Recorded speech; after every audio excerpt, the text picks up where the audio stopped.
Pandit Belanda hina timnas Indonesia dapat ancaman pembunuhan langsung berbalik arah. Mes Hilgers tak butuh lama sembuh dari cedera dan langsung bermain sebagai starter bersama FC Twente. Mantan pemain PSM Makassar sebut Indonesia negara miskin sepak bolanya tidak ada apa-apanya tapi semua orang punya smartphone. Bek timnas Indonesia, Mes Hilgers tak butuh waktu lama untuk kembali tampil usai mengalami cedera pangkal paha pekan lalu.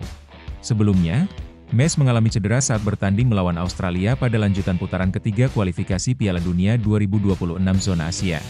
Sang pemain mengalami cedera di bagian pangkal paha sehingga harus ditarik keluar pada menit ke-60 dan digantikan oleh Sandy Walsh. Dia sudah dijadwalkan untuk melakukan pemeriksaan magnetic resonance imaging (MRI) pasca cedera tersebut. Terbaru, pemeriksaan Mes Hilgers tidak menunjukkan kabar positif.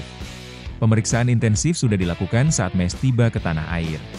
Meski sempat menunjukkan perkembangan, dia dipastikan tidak akan pulih dalam waktu cepat. Akibatnya, dia harus absen untuk pertandingan lawan Bahrain pada 25 Maret 2025 lalu. Alhasil, sang pemain langsung dipulangkan ke Belanda. Namun, hanya butuh 8 hari dari momentum cedera tersebut, Mes Hilgers langsung kembali bermain bagi FC Twente. Mes Hilgers diturunkan oleh Joseph Oosting sebagai starter. Bek 23 tahun tersebut bakal berduet dengan Gustav Lagerbielke dalam formasi 4-3-3. Next, mantan pemain PSM Makassar asal Belanda, Anco Jensen, menghina Indonesia. Ia menyebut Indonesia sebagai negara miskin, tapi masyarakatnya hampir semuanya memiliki smartphone. Masyarakat Indonesia yang memiliki smartphone ini menjadi tekanan bagi Anco Jensen. Sebab, pesepak bola yang membela PSM Makassar pada 2021 hingga 2022 ini sering mendapat serangan dari netizen di media sosial jika tampil buruk. Yaitu terutama karena media sosial. Saya main di sana saat pandemi. Indonesia negara sangat miskin, tapi semua punya smartphone dan Instagram sangat populer di sana, kata Anco Jensen dalam podcast bertajuk Voetbal Praat. Kalau gagal mencetak gol, saya mendapat saran agar jangan melihat media sosial selama 2 hari. Lanjut pemain yang mengemas 5 gol dan 1 assist dari 20 laga Liga 1 2021 hingga 2022 bersama PSM Makassar tersebut. Anco Jensen yang kini berstatus tanpa klub juga mengetahui ada banyak pemain berdarah Belanda Indonesia yang akhirnya memilih membela timnas Indonesia. Ia melihat Jay Itzes dan kawan-kawan mendapatkan followers yang sangat banyak dari Indonesia. Meski ada banyak pemain diaspora, Anco Jensen melihat fasilitas penunjang sepak bola Indonesia masih jauh dari kata baik. Ia pun meremehkan sepak bola tanah air yang pelan-pelan berjalan ke arah positif. Fasilitas, akademi, pelatih di sana terbatas. Itu cukup menjelaskan. Itu yang saya pahami. Para pemain naturalisasi mendapat jutaan pengikut dan menjadi menarik perhatian. Tapi, sepak bola di Indonesia sebenarnya tidak ada apa-apanya. Lanjut pemain yang biasa beroperasi sebagai winger kiri ini. Terlepas dari kritikan Anco Jensen di atas, PSSI di bawah kepemimpinan Erick Thohir sedang membenahi semuanya.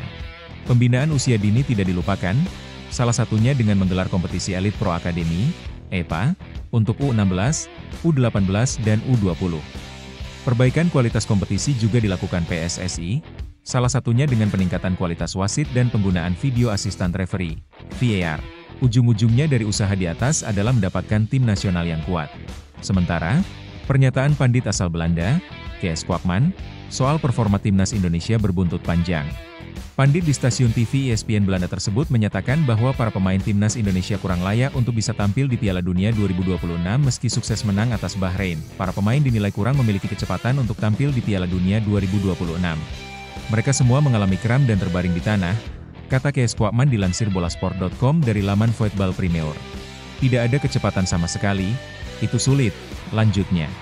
Efek dari pernyataan tersebut cukup serius. Kees Kwakman mendapatkan sorotan luas dari publik Indonesia. Dikutip dari Voetbal Premier, Kees Kwakman juga mendapatkan ancaman pembunuhan dari fans timnas Indonesia. Menanggapi kabar ini, Kees Kwakman langsung memberikan klarifikasi. Cukup intens, jawab mantan gelandang itu dilansir bolasport.com dari Voetbal Premier. Mereka menerjemahkan kata-kata saya minggu lalu dan sayangnya berita itu muncul sedikit berbeda. Mereka orang-orang yang bangga tentu saja dan merasa sedikit tersinggung tetapi tentu saja itu bukan maksud mereka. Lanjutnya. Sang pandit pun tetap mendoakan agar Patrick Kluivert berhasil membawa timnas Indonesia ke Piala Dunia 2026. Kwakman sudah mengenal baik Denilan Zaat dan Alex Pastor. Keduanya diharapkan dapat memberikan hasil baik bagi sepak bola Indonesia. Minggu lalu saya katakan bahwa apa yang terjadi di sana luar biasa, ujar Kees Kwakman.